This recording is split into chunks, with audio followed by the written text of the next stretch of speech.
I was a conductor on Amtrak for many years. I got a lot of interesting stories. I wrote a book, and here's one of my funniest and craziest stories. I was at my desk in the Bistro Lounge on the way to Vancouver, British Columbia, Canada on train 510 one day when a 55 to 60-year-old attractive, tall, thin lady wearing what they call yoga pants approached me and asked if there were any seats available. There were several tables, some with 4 seats and some with 2, but each had at least one person sitting at it. There are plenty of open seats, you just have to share a table with someone, I told her. She looked around and opted not to sit down. Instead, she decided to turn around and stand 2 feet in front of me with her rear end at my eye level.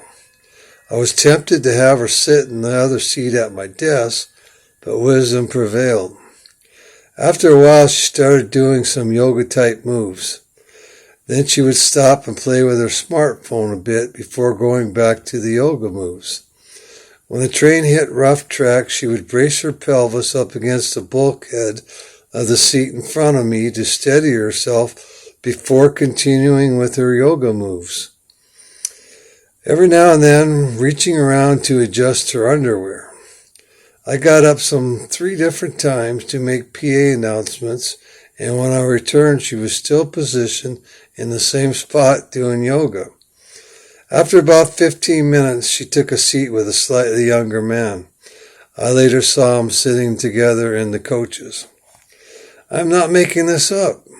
I had 2 witnesses sitting across the aisle from me when this happened. My assistant conductor, guy who enjoyed the show, and a fairly new lady chief of onboard services. I told the chief, "You're going to have to put that in your report, that I was enticed for 15 minutes and did not succumb."